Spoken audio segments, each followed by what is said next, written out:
দেশ বিদেশের খবর নিয়ে আমি দিলীপ সকল খবর দিতে দেশীয় প্রযুক্তিতে তৈরি সাবমেরিন বিধ্বংসী যুদ্ধজাহাজ আইএনএস অর্নালা। স্বদেশীয় প্রযুক্তিতে তৈরি সাগরের জলে নামল আইএনএস অর্নালা। নৌশক্তিকে অনেক অনেক শক্তিশালী করে তুলল।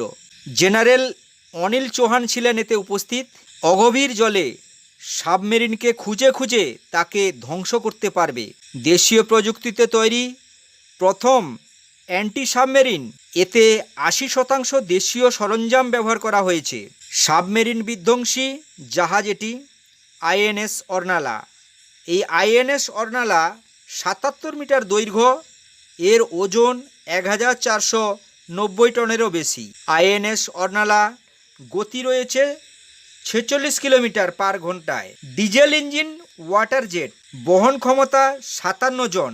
২০২৫ সালে মাননীয় প্রধানমন্ত্রী মোদিজি ৩টি যুদ্ধজাহাজ উৎসর্গ করেছেন, যার মধ্যে রয়েছে আইএনএস সুরাত, আইএনএস নীলগিরি, আইএনএস বাক্সির সাবমেরিন।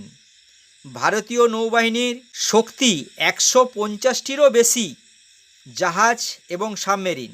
ভারতীয় নৌবাহিনীর শক্তি 2050-এর মধ্যে ৩০০টির জাহাজ এবং ৬০০টি বিমানের টার্গেট রয়েছে। 2025-এ 12টি স্বদেশি প্রযুক্তির জাহাজ কমিশন করা হবে।